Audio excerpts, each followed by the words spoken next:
और इस वक्त की बड़ी खबर आपको दे दें, न्यायिक हिरासत में भेजे गए आर्यन खान। बड़ी जानकारी, बड़ी खबर इस वक्त की, न्यायिक हिरासत में भेजे गए आर्यन खान। आपको बता दें कि सभी 8 आरोपियों को न्यायिक हिरासत दे दी गई है। आज एक बार फिर से सुनवाई। अरविंद ओझा हमारे साथ जुड़ चुके हैं। अरविंद, न्यायिक हिरासत में भेजे गए आर्यन खान, अब तक तो एनसीबी की कस्टडी में थे, अब उनको न्यायिक हिरासत। जी बिल्कुल, देखिए आर्यन खान समेत जो 7 आरोपी हैं उनको न्यायिक हिरासत में भेजा गया और इन सब के बीच जो आर्यन खान के वकील हैं सतीश मानसिंदे, उन्होंने बेल एप्लीकेशन मूव करने के लिए भी कहा है। लेकिन बड़ी खबर यही है कि नारकोटिक्स कंट्रोल ब्यूरो की टीम ने अदालत से और रिमांड की मांग की थी आर्यन की खासतौर पर और आरोपियों की। और नारकोटिक्स कंट्रोल ब्यूरो की टीम ने कहा था कि हमने एक अचित नाम के शख्स को गिरफ्तार किया है जिसे आर्यन को कन्फ्रंट कराना है। घंटों की दलील चली है, लेकिन मजिस्ट्रेट ने कहा है कि ऑलरेडी 3 अक्टूबर को आर्यन को गिरफ्तार किया गया था, अचित को 6 अक्टूबर को गिरफ्तार किया था। आइए आखिर इतना डिले क्यों कर रहे हैं? मजिस्ट्रेट का कहना है कि हमने जांच अधिकारी को काफ़ी सफिशिएंट वक्त दे दिया है, अब हम कस्टोडियल जो इंटरोगेशन की इजाज़त नहीं देते हैं। और यही कहते हुए आर्यन समेत कुल 7 जो आरोपी हैं उनको न्यायिक हिरासत में भेज दिया है। तो ये बड़ी खबर है अपने आप में कि नारकोटिक्स कंट्रोल ब्यूरो की जेल टीम में रहेंगे 11 अक्टूबर शाहरुख खान के बेटे आर्यन खान। पुलिस कस्टडी की डिमांड कर रहा था। कौन सी जेल में रखा जाएगा? जेल में रहेंगे आर्यन खान, कौन सी जेल में रखा जाएगा? उनके साथ कौन कौन से और लोग होंगे?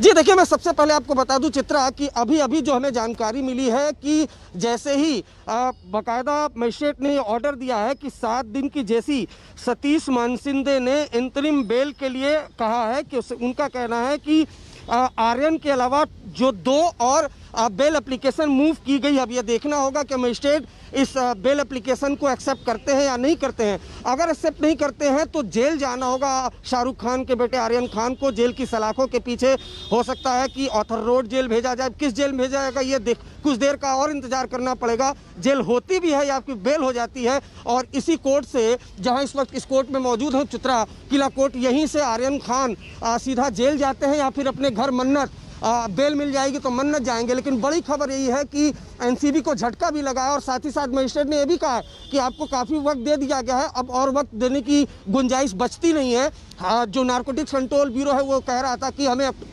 11 अक्टूबर तक जो है वो पुलिस कस्टडी दी जाए, लेकिन मजिस्ट्रेट ने साफ कह दिया कि हमने आपको काफ़ी टाइम दे दिया पुलिस इंटरोगेशन के लिए। अब यही कहते हुए मजिस्ट्रेट ने कहा है कि आर्यन खान समेत जो 7 कुल आरोपी हैं उनको ठीक है। मैं फौरन अरविंद आपके पास लौट के आ रही हूँ। साहिल जोशी इस वक्त मेरे साथ, मेरे सहयोगी जुड़ चुके हैं। साहिल के पास कुछ जानकारी है। साहिल, आर्यन खान के लिए जमानत की अर्जी दाखिल की गई है। अब सवाल बड़ा यह है कि जमानत उन्हें मिलेगी या फिर आज की रात उन्हें जेल में ही गुजारना होगा? क्या जानकारी मिल रही है साहिल आपको? देखिए चित्रा, 2 जमानत की अर्जियां फाइल की गई है। एक इंटरिम जमानत की अर्जी, क्योंकि फुल फ्लेजेड बेल के लिए टाइम लग सकता है, इसके लिए सतीश मानसिंदे ने इंटरिम बेल, अंतरिम जमानत की अर्जी भी फाइल की हुई है जिस पर तुरंत सुनवाई हो सकती है। और हो सकता है कि अगर सही समय पे अंतरिम जमानत पर सुनवाई हुई तो आज ही रात को उनको रिहा कर दिया जा सकता है, कोर्ट से ही उनको रिहा कर दिया जा सकता है। दूसरी अहम बात यह है कि फुल फ्लेजेड बेल के लिए अलग से वहां पर हियरिंग होगा। सतीश मानसिंदे ने उस पर कहा है, मैजिस्ट्रेट का कहना है कि अगर आप तैयार है कॉपरेट तो मैं बैठकर बेल अर्जी सुनने के लिए भी तैयार हूं। यह बात मैजिस्ट्रेट ने सामने रखी है। एनसीबी का कहना है कि वो 24 घंटा काम करते हैं, मतलब उनका ये कहना है, मानसिंदे का कहना है कि एनसीबी क्यों नहीं सुनना चाहती बेल की अर्जी, तो उनका ये कहना है कि एनसीबी अभी कर सकती है। मैजिस्ट्रेट का कहना है कि मैं सुनने के लिए तैयार हूं, तो हो सकता है कि अभी बेल की अर्जी सुनवाई हो सकती है उसमें। देखिए जो प्रोसीजर है उसके मुताबिक एनसीबी का मानना था कि उनको रिमांड मिलनी चाहिए, उन्हें कस्टडी मिलनी चाहिए, जो रिजेक्ट कर दी गई है। जिस तरीके से अरविंद बता रहे थे, कोर्ट का मैजिस्ट्रेट का कहना है कि वेग है, उनका रिमांड एप्लीकेशन जो है वो पूरी तरीके से वेग है। पहले 2 एप्लीकेशंस है, उसके मुताबिक 3 तारीख को आर्यन खान का स्टेटमेंट लिया गया था। 3 तारीख के स्टेटमेंट में अगर अर्चित को का नाम लिया गया था तो 6 तारीख को 3 दिन के बाद उसकी गिरफ्तारी क्यों हुई है? अगर ऐसा है तो फिर इसका मतलब यह कि जो आज की अर्जी है, आज का जो रिमांड एप्लीकेशन है वो पूरी तरीके से वेग है। 2 एप्लीकेशंस के बीच में क्या इन्वेस्टिगेशन किया है, हर एक्यूज से किस तरीके की जानकारी निकली है, उसके बारे में एनसीबी कोई भी चीज अदालत के सामने नहीं रख पाई है। इसके चलते वो इन एक्यूज को जो 7 एक्यूज है उन सभी एक्यूज को अननेसेसरी विदाउट एनी रीजन, किसी कारण के बिना एनसीबी के रिमांड में नहीं रख सकते और इसीलिए उनको जुडिशियल कस्टडी भेजने का फैसला मैजिस्ट्रेट ने किया। उसके बाद तुरंत ही आर्यन खान के वकील और बाकी सारे जो वकील थे उन्होंने कहा कि हम बेल की अर्जी करना चाहते हैं। आर्यन खान की तरफ से सतीश पांडे शिंदे ने, जो मैंने कहा कि 2 अर्जियां की है, एक इंटरिम बेल की ताकि तुरंत उनकी रिहाई हो सके, और जो दूसरी अर्जी है वो पूरे यानी पूरे जब तक ट्रायल चलेगा तब तक बेल पर रहने की अर्जी उनके तरफ से फाइल की गई है, जिस पर बाद में सुनवाई हो सकती है, बाद में जिरह हो सकती है। अब यह सुनवाई करना होने के लिए मैजिस्ट्रेट तैयार है, तो हो सकता है कि आज ही उनकी सुनवाई हो सकती है। हालांकि एडिशनल सॉलिसिटर जनरल जो एनसीबी के लिए अब तक आर्ग्यूमेंट कर रहे थे, उनका कहना है कि बेल के लिए जो एप्लीकेशन किया गया है उनका एनसीबी ने विरोध किया हुआ है। ये नई एक ब्रेकिंग न्यूज हम देना चाहते हैं। Additional solicitor general Anil Singh, इनका यह कहना है कि वो बेल की अर्जी का विरोध करते हैं। उनका कहना है कि bail should be heard by special court under NDPS act, मतलब मैजिस्ट्रेट बेल की अर्जी नहीं सुनवाई कर सकते, एनडीपीएस एक्ट के तहत स्पेशल कोर्ट ही बेल की सुनवाई हो सकती है। तो बेल पर सुनवाई करने के लिए भी एनसीबी की तरफ से विरोध किया जा रहा है। माने शिंदे कह रहे हैं कि accused can file interim bail, that is अंतरिम जो जमानत की अर्जी है, and that can be heard by magistrate court. मतलब उनका यह कहना है कि पूरा जो बेल होगा, फुल फ्लेजेड बेल होगा, उसकी अर्जी हम एनडीपीएस कोर्ट पे करेंगे, लेकिन जो इंटरिम बेल है, अंतरिम जमानत होगी आज की आज रिहाई करने के लिए, वो कम से कम मैजिस्ट्रेट सुन सकते हैं। यह आर्गुमेंट माने शिंदे कर रहे हैं। अब थोड़ी देर में पता चल पाएगा कि उसके बारे में क्या डिटेल्स निकलकर सामने आते हैं, लेकिन या मैजिस्ट्रेट के सामने ये सुनवाई होती है कि नहीं होती है। लेकिन इतनी बात तो तय हो चुकी है कि अब एनसीबी के कस्टडी में आर्यन खान समेत बाकी जो एक्यूज हैं उनको नहीं जाना पड़ेगा। मैजिस्ट्रेट का मानना है कि जिस तरीके की रिमांड अर्जी एनसीबी ने की थी वो पूरी तरीके से वेग है। अलग अलग एक्यूज के मामले में क्या जानकारी उन्होंने इकट्ठा की है, किस तरीके से जांच की है, उसकी कोई भी जानकारी एनसीबी पूरी तरीके से अदालत के सामने नहीं रख पाई है, जिसके वजह से उनको जुडिशियल कस्टडी में भेजा जाता है। चित्रा, ये महत्वपूर्ण बातें आपने बताई हैं। मैं आपके पास फौरन लौटूंगी साहिल, उसके पहले अरविंद ओझा आपका रुख करते हुए सौरभ वक्तानिया भी मन्नत जो शाहरुख खान का घर है वहां के बाहर से हमारे साथ जुड़ चुके हैं। लेकिन अरविंद, अब सीधे आपका रुख करते हुए, क्योंकि डे 1 से एनसीबी का पूरे मामले में जो रुख है वो 11 अक्टूबर तक की मांग करती रही आर्यन खान और उनके बाकी दोस्तों समेत। अब तक कुल 17 लोग गिरफ्त में हैं और आर्यन से, उनके दोस्त से पूछताछ के आधार पर कई और लोगों को गिरफ्तार किया था एनसीबी ने, जिनके जरिए जांच को आगे बढ़ा रही थी। लेकिन वो कौन कौन से सवाल है जिसका जवाब अभी मिल नहीं पाया है, इस वजह से एनसीबी इस जमानत का विरोध कर रही है इस वक्त भी, जब बीते कई दिनों से लगातार वो पूछताछ कर रही है आर्यन खान से। जी देखिए, सीधी बात करें तो देखिए, सबसे पहले आर्यन के पास से, आर्यन के पोजीशन से किसी तरह का कोई ड्रग्स बरामद नहीं हुआ था। नारकोटिक्स कंट्रोल ब्यूरो पहले भी रिमांड ले चुकी थी कि हमारे पास से हमें इस पूरे नेक्सस का खुलासा करना है, हमारे पास व्हाट्सएप चैट है। अब आज जब अदालत में 3 दिन की पुलिस कस्टडी के बाद नारकोटिक्स कंट्रोल ब्यूरो की टीम इस अदालत में पहुंची है, तो उनका कहना था कि हमने अचित नाम ठीक है, मैं लौट रही हूँ। साहिल जोशी के पास कोई और नई जानकारी सामने आई है। साहिल, मैं आ रही हूँ। अरविंद, साहिल जोशी के पास कोई नई जानकारी है। साहिल, अभी मुझे जो समझ में आ रहा है उसके मुताबिक मुझे लगता है कि आज की रात जुडिशियल कस्टडी में, यानी हो सकता है कि आर्थर रोड जेल में आर्यन खान को काटनी पड़ सकती है, या फिर डेजिग्नेटेड जेल करके जो एनसीबी का जो कस्टडी है उसी को डेजिग्नेट कर दिया जाएगा जुडिशियल कस्टडी के रूप में, क्योंकि मैजिस्ट्रेट का कहना है कि जो हियरिंग है वो कल सुबह 11 बजे होगी, ये मैजिस्ट्रेट कह रहे हैं। तो हो सकता है कि इंटरिम बेल की अर्जी भी शायद कल उसकी सुनवाई हो। हालांकि अभी भी जिरह चल रही है। माने शिंदे अभी भी पुश कर रहे हैं कि अभी के अभी अगर वो इंटरिम बेल पर सुनवाई कर सके तो ज्यादा ठीक रहेगा। इस पर अभी भी जिरह चल रही है, लेकिन मैजिस्ट्रेट कह रहे हैं कि we will hear it tomorrow, मतलब मैं कल 11 बजे इसके बारे में सुनवाई कर सकता हूं। अभी भी फिलहाल ये बात चल रही है। जो एडवोकेट जनरल है, सॉलिसिटर जनरल है, एडिशनल सॉलिसिटर जनरल है, वो ये कह रहे हैं कि उनका सबमिशन है वो बेल कैसे मेंटेनेबल नहीं है उस पर जाएगा और वो कल उसके बारे में अपना से फाइल करेंगे। जबकि जो डिफेंस काउंसिल से, सारे के सारे डिफेंस काउंसिल, उनका ये कहना है कि पूरा का पूरा एनसीबी का यूनिट समीर वानखेड़े के सहित इस वक्त अदालत के अंदर मौजूद है। क्यों नहीं इंटरिम बेल को लेकर अभी इस पर सुनवाई हो सकती। मैजिस्ट्रेट अभी भी इसके बारे में फैसला नहीं दे रहे, लेकिन उन्होंने एक टिप्पणी की है कि कल सुबह 11 बजे मैं इसके बारे में सुन सकता हूं। तो हो सकता है कि उनको एक रात और यहां पर काटनी पड़े, या तो एनसीबी के लॉकअप पे, जिसको जुडिशियल कस्टडी के रूप में डेजिग्नेट किया जाएगा जेल, क्योंकि अभी 7 बज चुके हैं, जेल के दरवाजे बंद हो जाते हैं, उसके बाद जुडिशियल कस्टडी में भेजना काफी मुश्किल हो जाता है। लेकिन अभी भी इसके बारे में जिरह चल रही है। थोड़ी देर हमको और इंतजार करना पड़ेगा ये समझने के लिए कि क्या आर्यन खान आज रात को एक और रात हवालात में काटेंगे या उनको आज रिहाई हो सकती है। चित्रा, ये महत्वपूर्ण बात आपने कही है कि एक और रात क्या वो काटेंगे या फिर कल, जैसा कि खबर आ रही है कि आर्यन की जमानत पर कल सुनवाई हो सकती है। लेकिन साहिल बार बार इस बात पर जोर दे रहे हैं कि अभी भी सुनवाई चल रही है, थोड़ा सा और इंतजार करना होगा कि क्या ये फाइनल फैसला है कल को लेकर या अभी भी कोई गुंजाइश यहां पर बन सकती है जब आर्यन के वकील की ओर से अपना पक्ष रखा जाएगा। अरविंद, आपको बीच में रोकना पड़ा था, अपनी बात पूरी कीजिए। अगर आज रात को न्यायिक हिरासत में ही रखना होगा आर्यन को,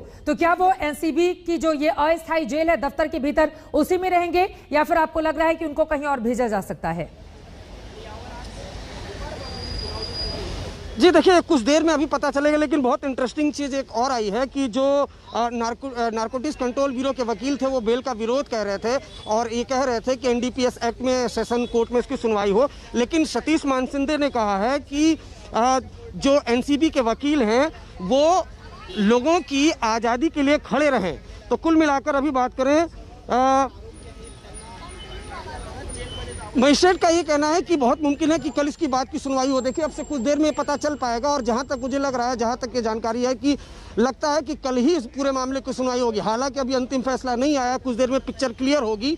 लेकिन न्यायिक हिरासत में तो भेज दिया। और जिस तरीके से जो मैं पहले ही बता रहा था कि दरअसल narcotics control bureau police custody की मांग कर रहा था, उसको पूरी तरीके से खारिज किया। साहिल जोशी के पास कुछ और जानकारी है। साहिल बताइए, साहिल के पास कुछ और जानकारी है। ये अभी तय हो गया है कि कल ही सुनवाई होगी। आज अभी सुनवाई नहीं होगी तो हो सकता आज रात सातों एक्यूज जिनको आज जुडिशियल कस्टडी में भेजा गया है उन्हें आज हवालात में काटना पड़ेगा। थोड़ी देर में यह पता चल पाएगा कि मोस्ट ऑफ द टाइम्स ऐसा होता है कि 7 बजे के बाद आमतौर पर जब जुडिशियल कस्टडी में भेजा जाता है तो जहां की हवालात है वह उसी को जुडिशियल कस्टडी को डेजिग्नेट किया जाता है और कई बार उनको वहीं रखा जाता है। एक रात का सवाल है इसके लिए, क्योंकि अभी किसी जेल भेजना ये काफी मुश्किल होगा क्योंकि वो पूरा प्रोसीजर होता है वो फॉलो करना। लेकिन अगर ऐसा नहीं होता है तो आर्थर रोड जेल शायद उनको भेजा जा सकता है। 7 एक्यूज्ड हैं, उसमें 2 महिलाएं हैं, उनको भाईखला जेल भेजा जा सकता है और जो बाकी 2 महिलाएं हैं और बाकी जो लड़के हैं उनको आर्थर रोड जेल भेजा जा सकता है। आमतौर पर तलोजा या आर्थर रोड जेल भेजा जाता है। लेकिन अब चूंकि 7 बज चुके हैं, 7 बज गए यानी दरवाजे बंद हो जाएंगे जेल के और उसके वजह से हो सकता है कि एनसीबी की हवालत को वहां पर जुडिशियल कस्टडी मान लिया जाएगा और वहीं पर उनको रखा जाएगा। लेकिन इस दौरान एनसीबी अधिकारी उनसे कोई पूछताछ नहीं कर सकते क्योंकि अब जुडिशियल कस्टडी में है, अदालत की कस्टडी में है, न्यायिक हिरासत में है। तो ये बात भी उसके वजह से साफ हो जाती है। तो अब जो भी बेल को लेकर फैसला होगा, जो भी जिरह होगी वो कल सुबह 11 बजे होगी, ये बात तय हो गई। ठीक है, मैं आप तीनों लोगों के पास आऊंगी। उसके पहले इस वक्त की बड़ी खबर आपको दे दें। शाहरुख खान के बेटे आर्यन खान को अब जेल जाना होगा। जेल कहां भेजा जाएगा इसको लेकर जैसे ही और जानकारी मिलती है अपने दर्शकों तक हम पहुंचाएंगे। हमारे तीनों सहयोगी जुड़े हुए हैं। लेकिन बड़ी खबर, ड्रग्स पार्टी केस में कोर्ट का आदेश है, जेल भेजे जाएंगे शाहरुख खान के 23 साल के बेटे आर्यन खान। आपको बता दें लगातार एनसीबी के वो कस्टडी में थे। मुंबई ड्रग केस में न्यायिक हिरासत में आर्यन खान भेजे गए हैं और जैसे कि साहिल हमारे संवाददाता जानकारी दे रहे थे कि जब वो न्यायिक हिरासत में भेजे गए हैं तो एनसीबी की टीम फिलहाल उनसे कोई पूछताछ नहीं कर सकती। जमानत याचिका पर कल 11 बजे दिन में सुनवाई होगी। आर्यन समेत सभी 8 आरोपियों की ये याचिका फिलहाल जमानत याचिका पर 11 बजे सुनवाई होगी। ऐसे में उनको जेल जाना पड़ेगा, ये बात पूरी तरह से साफ हो चुकी है। बार बार आपको रोकना पड़ा था लेकिन पहले सीधे रुख कर लेते हैं शाहरुख खान के घर के बाहर का। सौरभ बख्तानिया वहां से जुड़े हुए हैं। सौरभ, शाहरुख खान इस वक्त कहां है? उनके वकील की ओर से लगातार कोशिश की गई कि आर्यन को जल्द से जल्द जमानत मिल जाए लेकिन बहुत सारी ऐसी बातें उनके खिलाफ गई, इस वजह से आज रात और उन्हें जेल के भीतर गुजारनी होगी। शाहरुख खान, उनकी फैमिली, उनके वकील की ओर से कोई भी प्रतिक्रिया इस पूरे मामले में आई है क्या सौरभ? नहीं चित्रा, जब से ये केस सामने आया है तब से शाहरुख खान या फिर उनकी टीम की तरफ से कोई भी प्रतिक्रिया नहीं आई है। लगातार यही कोशिश की जा रही है चित्रा कि जो आर्यन खान है वो जेल ना जाए, क्योंकि देखिए एनसीबी की कस्टडी एक तरफ होती है, वो एक बिल्डिंग है, ऑफिस है, वहां पर एक रात रुकना वो अलग बात होता है, जेल की हवा खाना ये अलग बात होता है। जैसे ही अब जुडिशियल कस्टडी को ऑर्डर कर दिया गया है यानी कि आर्यन खान को किसी जेल के अंदर जाना पड़ता है। देखिए मुंबई में अगर जो ऐसा कोई केस होती है अरविंद के पास कुछ जानकारी है, काफी ज्यादा हलचल इस वक्त देखने को मिल रही है अरविंद की जहां पर मौजूदगी है। अरविंद, किला कोर्ट के बाहर आप मौजूद हैं, क्या देख रहे हैं? जी देखिए चित्रा, मैं आपको चित्रा आपको देखिए अगर तो यहाँ पर जो कोर्ट के बाहर मुंबई पुलिस कि एक बड़ी टीम तैयार कर दी गई है और बहुत मुमकिन है कि आरोपियों को जल्द ही यहां से बाहर निकाला जाए। देखिए काफ़ी कोर्ट के बाहर गहमा गमी है जब से अदालत ने फैसला सुनाया है कि जो 7 आरोपी हैं शाहरुख खान के बेटे आर्यन खान समेत जो 7 आरोपी उनको न्यायिक हिरासत में भेजा जाता है। तब से देखिए जो पूरा कोर्ट परिसर है उसके बाहर साहिल के पास बड़ी खबर है। साहिल बताइए साहिल। देखिए जो बात मैं कह रहा था आखिरकार वही हुआ है। मैजिस्ट्रेट ने कहा है कि the zonal director Sameer Wankhede requested the court to keep the custody of the accused with the NCB as the jail authority do not receive the accused in the absence of the covid report. मतलब covid report के absence में कोई भी jail इन्हें फिलहाल jail के अंदर नहीं ले सकता। इसके लिए फिलहाल अब उनको एनसीबी के दफ्तर में ही 7 आरोपियों को वहां पर रखा जाएगा। जो बात मैंने कही कि अब वो न्यायिक हिरासत में है, लेकिन फिलहाल वो एनसीबी के दफ्तर में ही आज रात को भी रहेंगे। आर्यन खान के समेत बाकी सारे जो 6 लोग हैं, टोटल 7 जो एक्यूज हैं, वो सारे के सारे एनसीबी के दफ्तर में ही आज रात को रहेंगे। समीर वानखेड़े ने यह बात कोर्ट के सामने रखी, उस पर सारे जो डिफेंस लॉयर्स हैं उन्होंने इस बात को माना और इसका मतलब ये कि अब सारे एक्यूज्ड उसी एनसीबी के दफ्तर में रहेंगे। उसके साथ साथ परमिशन भी दिया गया है उनको कि अगर उनके फैमिली मेंबर्स उनको मिलना चाहे तो वो भी उनको मिल सकते हैं। इसकी इजाजत भी मैजिस्ट्रेट ने फिलहाल उनको दी हुई है। यानी आज अभी से ये सारे लोग न्यायिक हिरासत में, लेकिन एनसीबी का जो मुंबई का दफ्तर है उसी दफ्तर में इन सभी आरोपियों को फिलहाल रखा जाएगा। आज रात की रात भी उनको एनसीबी के दफ्तर में ही रखा जाएगा। लेकिन कानून के मुताबिक अब एनसीबी के अधिकारी उनकी पूछताछ नहीं कर सकते क्योंकि वो न्यायिक हिरासत में। बिल्कुल, और ये तस्वीरें हम दिखा रहे हैं किला कोर्ट की। आपको बता दें कि आर्यन खान समेत सभी आरोपियों को बाहर लेकर आया जाएगा, लेकिन जो उनकी कोविड रिपोर्ट नहीं है, तमाम बहुत सारी औपचारिकताएं होती हैं किसी भी जेल के भीतर जाने के ठीक पहले। तो रात हो गई है, वो तमाम चीजें पूरी नहीं की जा सकती, इसलिए एनसीबी के दफ्तर में ही रखा जाएगा। और न्यायिक हिरासत में जाने का सीधा सा मतलब यह है कि एनसीबी की टीम फिलहाल उन लोगों से कोई पूछताछ नहीं करेगी। यानी कि कल 11 बजे तक का इंतजार आर्यन खान समेत सभी आरोपियों को करना पड़ेगा और इसके साथ ही परिवार वाले जाकर मुलाकात कर सकते हैं आर्यन खान से। तो क्या शाहरुख खान, उनकी पत्नी गौरी खान, परिवार के तमाम लोग आर्यन खान से मिलने के लिए एनसीबी दफ्तर जाएंगे? ये अपने आप में बड़ा सवाल है, क्योंकि फोन पर तो बातचीत हुई जिसके बाद फूट फूट कर रो पड़े थे। हमारे साथ किला कोर्ट से लगातार अरविंद जुड़े हुए हैं। अरविंद, आसपास क्या देख रहे हैं आप, जरा तस्वीरें बताइए।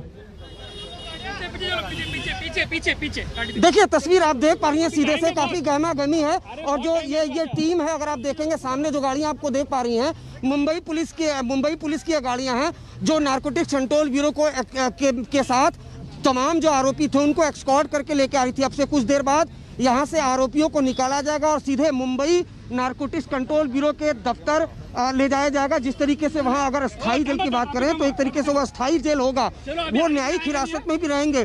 पहले आर्यन खान समेत तमाम आरोपी वो नारकोटिक कंट्रोल ब्यूरो के दफ्तर में तो थे चित्रा, लेकिन पुलिस कस्टडी में थे, लेकिन अब वो न्यायिक हिरासत में रहेंगे। एक बार तस्वीर में आपको दिखाना चाहूंगा कि देखिए काफी गहमा गहमी है और जो कोर्ट है, कोर्ट के बाहर दोनों तरफ जो मुंबई पुलिस के कर्मी हैं वो लगा दिए गए हैं और बाकायदा सबको यहाँ से हटाया जा रहा है। कुछ देर बाद देखिए अगर मुंबई पुलिस की यहाँ पर गाड़ी खड़ी हो चुकी है और अब से कुछ देर बाद जो शाहरुख खान के बेटे आर्यन खान समेत कुल 7 आरोपी हैं उनको यहाँ से निकाला जाएगा। ये देखिए मुंबई पुलिस की गाड़ी निकल भी रही है और ये देखिए यहाँ से ऐसा लग रहा है कि ये तमाम आरोपियों को निकाला जा रहा है। ये देखिए एक मुंबई पुलिस की गाड़ी निकली और ये शाहरुख खान के बेटे चित्र आप देख पा रहे हैं, ये आप देख पा रहे हैं शाहरुख खान के बेटे आर्यन खान, इनको यहाँ निकाला जा चुका है। पीछे मुंबई पुलिस की गाड़ी है या दूसरी गाड़ी है, तो कुल मिला के यहाँ से तमाम आरोपियों को, खासतौर पर जो आगे आर्यन खान थे उनको यहाँ से निकाला गया है और नारकोटिक्स कंट्रोल ब्यूरो के दफ्तर यहाँ पर ले जाया जा रहा है। चित्रा, हम कोशिश करते हैं कि हम उस रास्ते को फॉलो करने की कोशिश करें,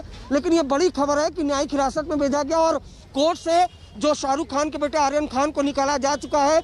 मजिस्ट्रेट ने उनको न्यायिक हिरासत में भेजा था, अब नारकोटिक्स कंट्रोल ब्यूरो के दफ्तर में भी रहेंगे। हम कोशिश करेंगे यहाँ से कि कुछ वकीलों से भी आपकी बात कराने की कोशिश करें, लेकिन बड़ी खबर यह है कि कोर्ट से शाहरुख खान के बेटे को निकाला जा चुका है।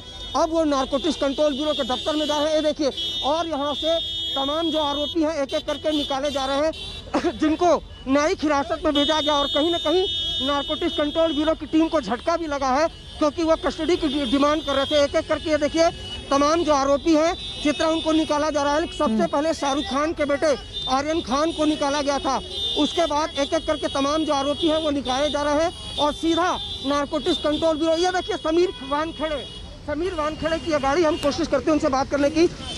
समीर वानखेड़े से बात करने की। समीर सर, ये नारकोटिक्स कंट्रोल ब्यूरो को झटका है सर, आप कस्टडी की मांग कर रहे थे सर। आप ये देख पा रही है चित्रा, ये समीर वानखेड़े की गाड़ी भी है, ये भी निकल चुकी है और जिम्मेदारी पहले भी थी, चूंकि आर्यन खान पुलिस कस्टडी में थे, लेकिन अब न्यायिक हिरासत में रहेंगे।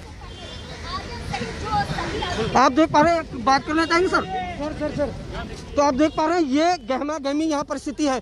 सतीश वानखेड़े को आपने चित्रा देखा, पहले भी जो शाहरुख खान के बेटे आर्यन खान थे वो पुलिस कस्टडी में थे, तो सुरक्षा की जिम्मेदारी और तमाम जिम्मेदारी वो समीर वानखेड़े की थी। अब न्यायिक हिरासत में है तो भी जवाब जो जिम्मेदारी है वो समीर वानखेड़े की होगी। लेकिन बड़ी खबर यही है, यहाँ पर हम कोशिश करते हैं कुछ वकीलों से भी आपकी बात कराने की चित्रा, लेकिन यहाँ से आर्यन खान को फिलहाल निकाल लिया गया है।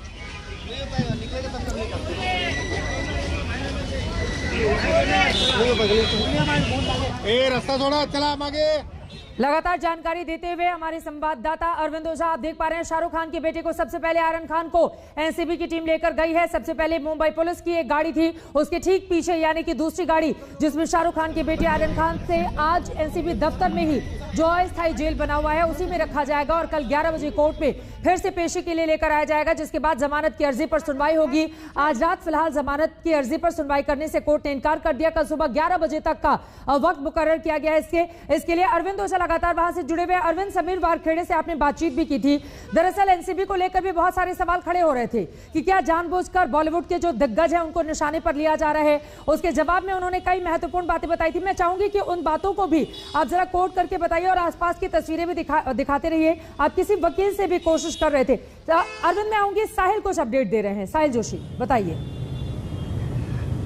देखिए, अभी आगे की जांच जो है वो काफी इंपॉर्टेंट हो जाएगी, क्योंकि अभी ये जुडिशियल कस्टडी में चले गए हैं। जिस चीज की ये लोग मांग कर रहे थे, अर्पित अभी भी 2 दिन के लिए उनके पास कस्टडी में है। अब अर्पित से जो ये कहा जा रहा था कि हम एक बड़ा नेक्सस इस पे ये करना चाहते हैं, सबसे बड़ा झटका उनको इस बात का लगा है कि जिस तरीके से कल जो खुलासा किया गया कि इसमें से 2 लोग जो उनके विटनेस लिस्ट में शामिल है, वो विटनेस लिस्ट में शामिल जो विटनेस है उनके नाम पर, वो विटनेस उन आरोपियों को हाथ में पकड़कर कैसे लेके आ रहे थे। एनडीपीएस एक्ट के तहत जो मैनुअल दिया गया है, जो प्रोसीजर मैनुअल है, उसके मुताबिक जो अधिकारी है वही एक्यूज्ड, उनके हाथ में एक्यूज्ड की सुरक्षा होती है और किसी भी एलिज्ड एक्यूज्ड को इस तरीके से किसी प्राइवेट पर्सन के हाथ में सौंपना, ये एनडीपीएस एक्ट के तहत, एनडीपीएस के वर्किंग मैनुअल के तहत ये गलत बात है। ये बात रखने की कोशिश बार बार की गई है। अब उसके बाद एनसीबी की तरफ से ये कहा गया कि ये दोनों जो देखे गए, उसमें से एक मनीष अग्रवाल, मनीष जो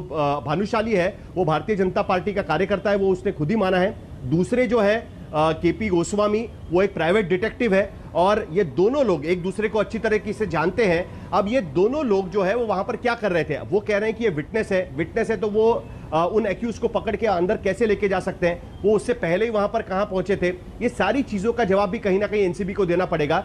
कल जो बात एनसीबी की तरफ से कही गई है वो सिर्फ इतनी कही गई है कि वो अपना काम कर रहे थे और उन्होंने कोई भी गलत काम किया नहीं है। आज भी अगर आप देखें तो लगता है कि अभी भी एनसीबी पर कोई आरोप लगाने को तैयार नहीं है। हालांकि अरबाज के वकीलों ने साफ आरोप लगाया हुआ है कि ये जो पूरा रेड है वो कॉन्फेक्टेड रेड है, वहां पर ड्रग्स प्लांट किया गया है, लेकिन ये आरोप प्रत्यारोप हर केस में इस तरीके से चलते रहते हैं। लेकिन जो स्पेसिफिक इस बार खुलासा हुआ है कि इस तरीके के विटनेसेस को यहां पर ले आना और उनको एक्यूज के इतने नजदीक छोड़ना, इस पर कहीं ना कहीं सवाल उठ रहे हैं और जिसके चलते इसका जवाब भी कहीं ना कहीं एनसीबी को देना पड़ेगा। हालांकि उनका यह कहना है कि हमारा जो पूरा दफ्तर पहुंच चुके हैं। इस वक्त आप देख पा रहे हैं तस्वीरों में, आप देखिए एनसीबी दफ्तर पहुंच चुके हैं।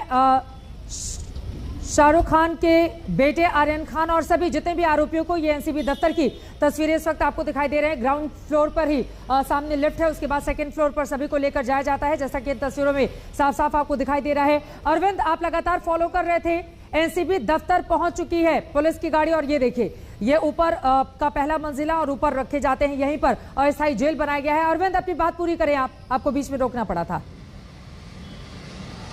जी देखिए, एनसीबी के दफ्तर पहुंच चुके हैं और वहीं थर्ड फ्लोर पर पूरी रात गुजारनी पड़ेगी और कल 11 बजे सुनवाई होगी। लेकिन चित्रा, जैसा कि आपने पूछा था, हमने समीर वानखेड़े से, आज तक ने समीर वानखेड़े से बात की जितनी कंट्रोवर्सी है और नारकोटिक्स कंट्रोल ब्यूरो पर जिस तरह के आरोप लगे हैं, जैसा साहिल जोशी बता रहे थे कि 2 ऐसे शख्स थे जो कि प्राइवेट पर्सन थे और वो बाकायदा तस्वीरों में आर्यन खान को पकड़ करके नारकोटिक्स कंट्रोल ब्यूरो के दफ्तर ले जा रहे थे। जब हमने समीर वानखेड़े से पूछा कि एनसीपी आरोप लगा रही है कि नारकोटिक्स कंट्रोल ब्यूरो के साथ 2 बीजेपी के कार्यकर्ता थे और वो बाकायदा कोऑपरेट कर रहे थे रेड को, उसके बाद समीर वानखेड़े ने साफ साफ कहा कि हमने 9 ऐसे लोगों को जो पब्लिक के विटनेस हैं उनसे पंचनामा कराया है, उसमें ये 2 शामिल हैं।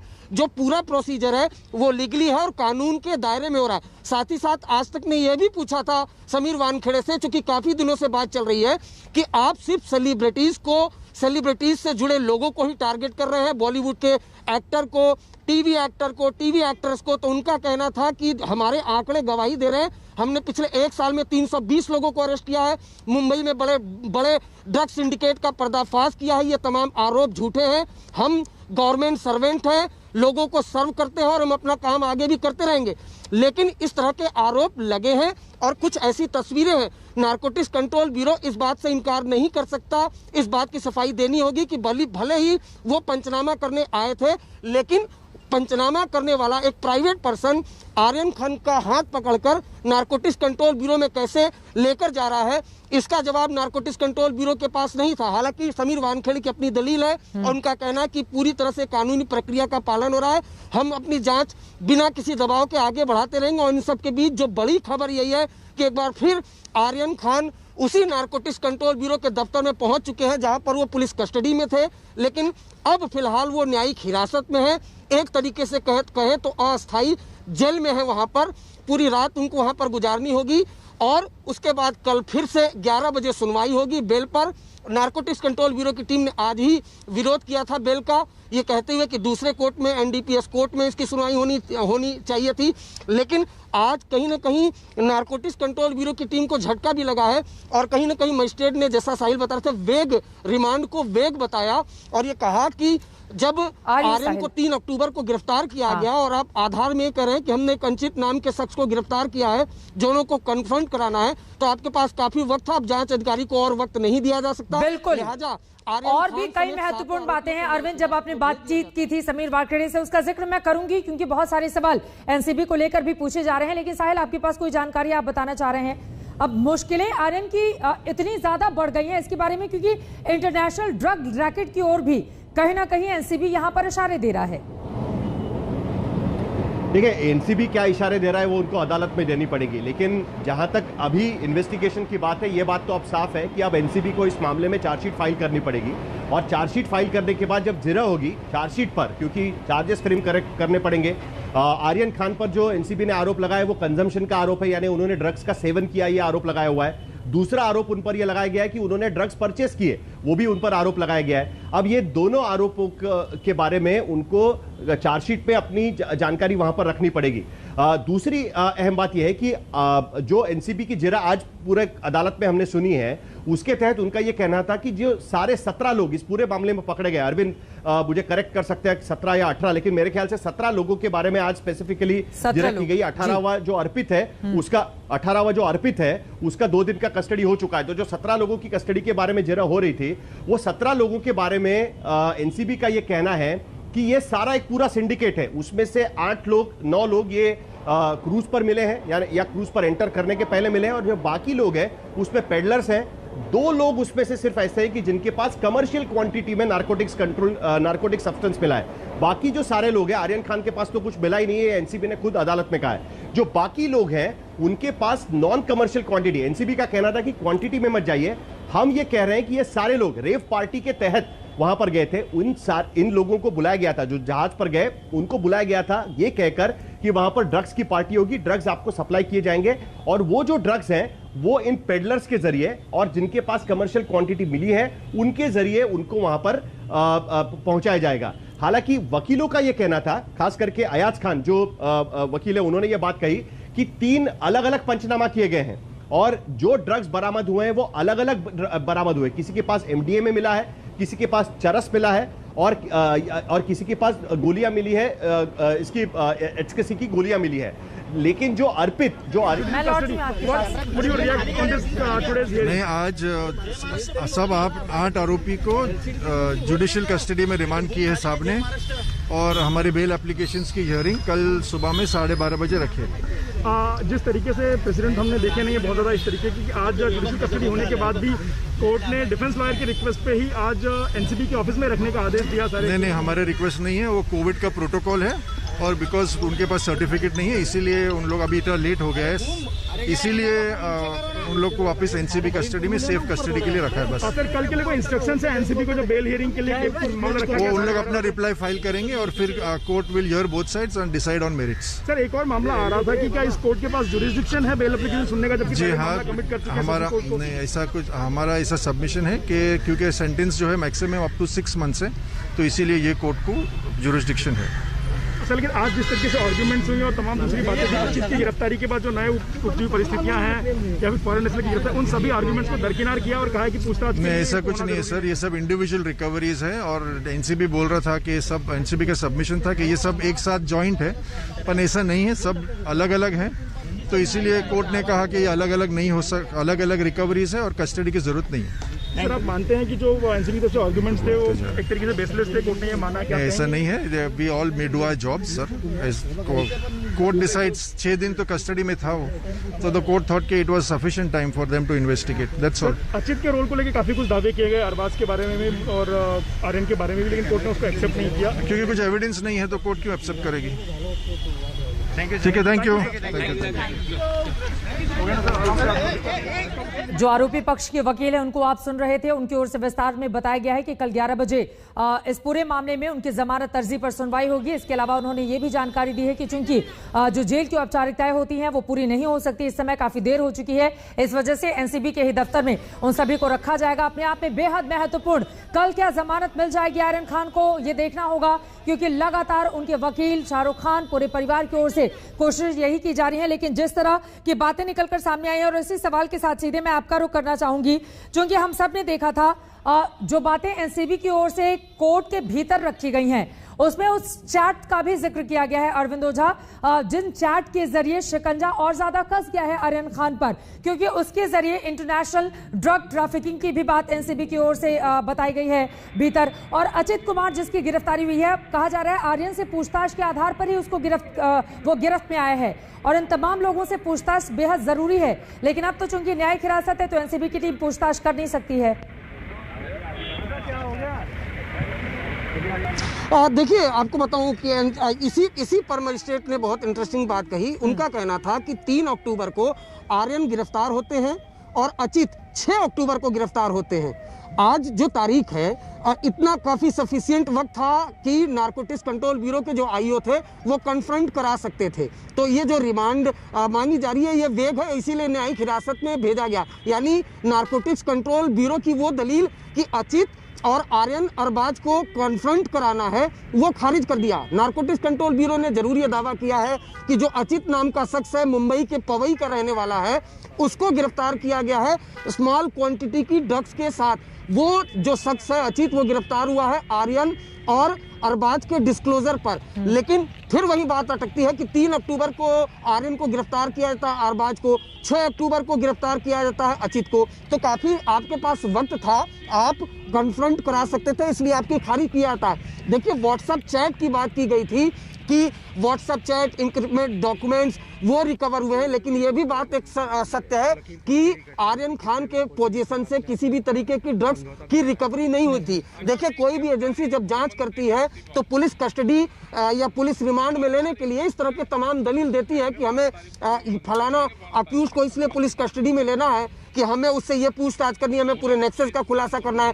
तो नारकोटिक्स कंट्रोल ब्यूरो की टीम को एक सफिशिएंट टाइम मिला। पहले 1 दिन की पुलिस कस्टडी मिली, उसके बाद 3 दिन की पुलिस कस्टडी मिली, और इन्हीं सब के बीच लगातार एक एक करके 16 से 17 लोगों को, और जहां तक मेरी जानकारी है शायद कुछ देर बाद आंकड़े 18 से 19 भी पहुंच जाएंगे चित्रा, जिसमें एक विदेशी नागरिक है उसको भी गिरफ्तार किया गया है कॉमर्शियल क्वांटिटी के साथ। तो इंटरनेशनल जो एक चेन है वो भी स्टैब्लिश करने की कोशिश की है नारकोटिक्स कंट्रोल ब्यूरो की टीम ने। ठीक है, मैं फौरन आपके पास आऊंगी। बिल्कुल, अब आगे पूरा मामला कैसे बढ़ता है देखना महत्वपूर्ण होगा। विद्या हमारे साथ जुड़ चुकी है किला कोर्ट के बाहर से, और विद्या लगातार जब सुनवाई चल रही थी कोर्ट के भीतर ही मौजूद थी।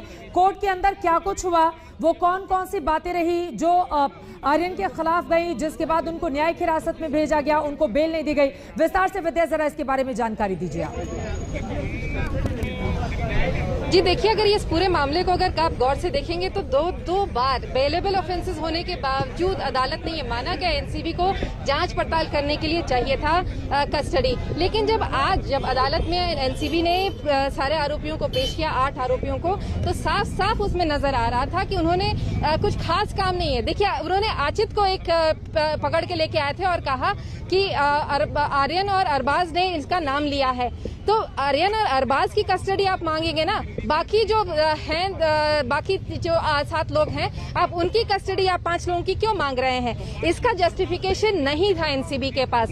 दूसरी सबसे अहम बात, जो सबसे पहले अदालत ने देखा कि जो स्टेटमेंट आर्यन ने जो स्टेटमेंट में दिया है जिसमें कि उसने अचित का नाम लिया है, वो स्टेटमेंट पहले दिन रिकॉर्ड हुआ था, यानी कि 3 अक्टूबर को।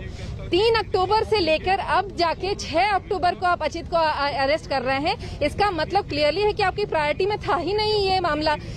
यही वजह है कि अदालत ने हालांकि कहा कि हालांकि मैं इस मेरिट में नहीं जानना चाहता, ये जानने के लिए कि आखिर इतना डिले क्यों हुआ, क्यों 3 तारीख जब अचित का नाम पता चल गया था तो आप 6 तारीख को जाके अचित को अरेस्ट कर रहे हैं। लेकिन ये रिफ्लेक्ट जरूर करता है रिफ्लेक्शन पे, इस पूरे इन्वेस्टिगेशन पे। और सबसे अहम बात जो कि एनसीबी की तरफ से जो पेश किया गया था कि ये स्टेटमेंट्स पहली बार जब पेश हुए थे तब दिखाए गए थे और अभी भी वो वही स्टेटमेंट दिखा रहे थे। तो अदालत ने देखा कि फ्रेश इन्वेस्टिगेशन के नाम पे बहुत कुछ नहीं है। एक उन्होंने कहा कि जो अरबाज ने जो जिस सप्लायर का नाम लिया था उसको पकड़ने के लिए वो गए थे, लेकिन क्योंकि वो मिला नहीं, उसको एप्रीहेंड नहीं कर पाए, उसको पकड़ नहीं पाए, इसकी वजह से वो उसको पकड़ने की कोशिश आज रात को वो फिर करेंगे। लेकिन ये तो बहुत स्ट्रांग ग्राउंड नहीं लगा अदालत को कि इसके लिए वापस कस्टडी दी जानी चाहिए इन सभी लोगों की, और हर किसी का जो ऑफेंस है वो अलग है। एक चीज और अगर आप देखें तो डिफेंस ने भी आर्ग्यू किया था, जैसे कि अगर नूपुर और स्मिथ की बात करें तो नूपुर और स्मिथ के पास से साइकोट्रोपिक ड्रग्स मिले थे, जबकि अर्चित के पास मिला है चरस, और जिसको कि दिखाने की एनसीबी कोशिश कर रही है कि वो एक बहुत बड़ा सप्लायर है। हालांकि अभी उसके ऊपर सिर्फ कंजम्पशन के जो चार्जेस लगे हैं, यानी कि वो सिर्फ कंज्यूम कर रहा था, वो सप्लाई कर रहा था, उसका चार्ज भी नहीं लगाया था। ठीक है, तो अदालत ने यही देखा कि जब बहुत सारे डिस्क्रिपेंसीज अदालत के सामने आ रहे थे तो अदालत को यही लगा कि इन सबको जुडिशियल कस्टडी में भेज देना चाहिए, और अब सबके बेल आर्ग्यूमेंट पर कल सुनवाई होगी। ठीक है विद्या, मैं लौटूंगी आपके पास। हमारे साथ अरविंद ओझा भी लगातार मौके पर जुड़े हुए हैं जो पल पल की जानकारी आप तक पहुंचा रहे हैं। लेकिन आज दोपहर 3 बजे आर्यन खान, अरबाज मर्चेंट समेत सभी 8 आरोपियों को कोर्ट में पेश किया गया। सबसे पहले एनसीबी ने पकड़े गए ड्रग पैडलर अचित कुमार को पेश किया, जिसे कोर्ट ने 9 अक्टूबर तक के रिमांड पर दे दिया। उसके बाद आर्यन खान को लेकर एएसजी अनिल सिंह और सतीश मानशिंदे में लंबी बहस चली। जिरा पूरी होने के बाद मजिस्ट्रेट ने आर्यन समेत सभी 8 आरोपियों को न्यायिक हिरासत में भेज दिया, और आज रात एनसीबी की कस्टडी में ही कटने वाली है आर्यन खान की। यह रिपोर्ट देखिए।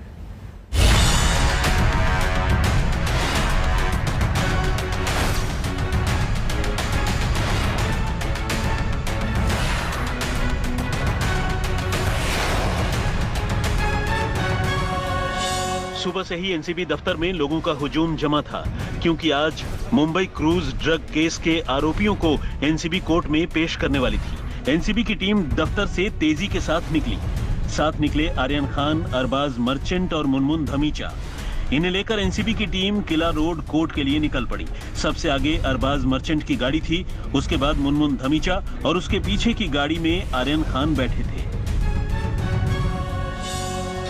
सभी आरोपियों को लेकर नारकोटिक्स कंट्रोल ब्यूरो की टीम आप देख पा रहे हैं कोर्ट पहुंच चुकी है, और इसी गाड़ी में तमाम आरोपी रखे गए हैं। अरबाज की बात करें और इस गाड़ी में आप देख पा रहे हैं जो मुनमुन है वो है, और इस गाड़ी में जो आर्यन है, आर्यन खान को रखा गया है। सभी को 3 दिन की जो पुलिस कस्टडी है, उसके बाद आप देख पा रहे हैं जो टीम है वो बाकायदा अदालत में लेकर दाखिल हो चुकी है, और साथ ही साथ मुंबई पुलिस की भी एक टीम थी। भारी सुरक्षा के बीच लाया गया है तमाम आरोपियों को।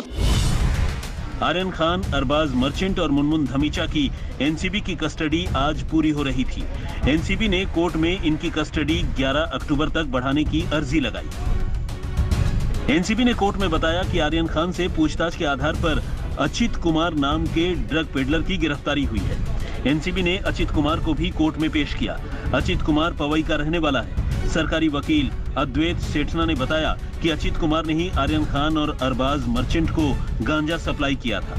एनसीबी की पूछताछ में आर्यन खान और अरबाज ने अचित कुमार का नाम लिया था। अद्वैत सेठना ने अचित कुमार को ड्रग रैकेट का हिस्सा बताया। कोर्ट ने अचित कुमार को 9 अक्टूबर तक के लिए रिमांड में दे दिया। एनसीबी ने इस मामले में 17वीं गिरफ्तारी कर ली। यह 17वीं गिरफ्तारी मुंबई के पवई के रहने वाले एक शख्स की गई, जिसका नाम अचित कुमार बताया गया। कोर्ट में एनसीबी ने खुलासा किया कि अचित कुमार अरबाज और आर्यन खान से जुड़ा हुआ था। यही वजह है कि उसकी पुलिस कस्टडी रिमांड मांगी गई। अब अचित को 9 अक्टूबर तक एनसीबी रिमांड में भेज दिया गया है। जाहिर है एनसीबी के अधिकारी अब अरबाज, आर्यन और अचित कुमार के रिश्तों को खंगालेंगे। अदालत में आर्यन खान की पेशी के वक्त उनके वकील सतीश मानशिंदे के साथ शाहरुख खान की मैनेजर पूजा भी पहुंची थी। अदालत में एनसीबी ने आर्यन खान की रिमांड 11 अक्टूबर तक बढ़ाने की अपील की। एनसीबी की तरफ से एक बार फिर एएसजी अनिल कुमार सिंह पेश हुए। एएसजी अनिल कुमार ने अदालत में कहा कि सभी आरोपी एक दूसरे से जुड़े हैं। इस मामले में साजिश साफ नजर आ रही है। आरोपियों को अलग नहीं किया जा सकता। आगे की जांच के लिए 8 लोगों के रिमांड की जरूरत है। एएसजी ने दलील दी कि जांच के लिए एजेंसी को समय चाहिए। अचित कुमार और विदेशी नागरिक का आमना सामना जरूरी है। एएसजी अनिल सिंह ने कहा, आर्यन खान ने अचित कुमार का नाम लिया था, जिसे कल गिरफ्तार किया गया है। हमें असली गुनहगार या उस गैंग का पर्दाफाश करना होगा ताकि ऐसा दोबारा न हो। अगर ये लोग बाहर हैं तो मैं अचित कुमार का क्या करूंगा? इनका आमना सामना करवाना तो जरूरी है। इस नाते रिमांड जरूरी है। आर्यन खान के वकील सतीश मानशिंदे ने बहस में कहा, क्रूज आयोजकों को रिमांड पर लिया गया है। एक विदेशी नागरिक को गिरफ्तार किया गया है जिसका आर्यन से कोई संबंध नहीं है। मानशिंदे ने कहा, आर्यन को उनके प्रतीक नाम के दोस्त ने वीवीआईपी गेस्ट के तौर पर बुलाया था।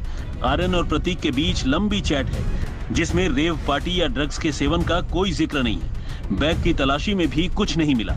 मानशिंदे ने कोर्ट में कहा कि एनसीबी ने पिछले 2 दिन से कोई पूछताछ नहीं की है। आर्यन की सभी चैट पहले से ही उनके पास है। उससे छेड़छाड़ नहीं की जा सकती।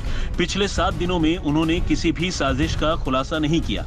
ऐसे में रिमांड की कोई जरूरत नहीं है। मजिस्ट्रेट ने पूछा, रिमांड कॉपी का क्या स्टेटस है?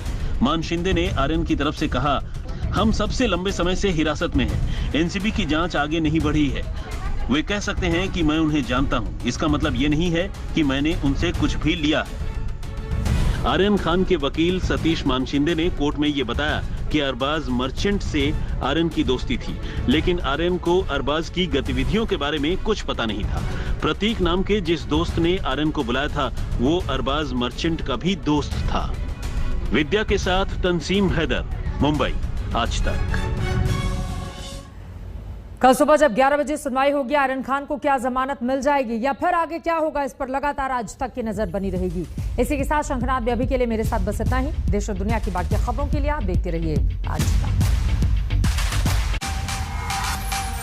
आज तक बेमिसाल 20 साल।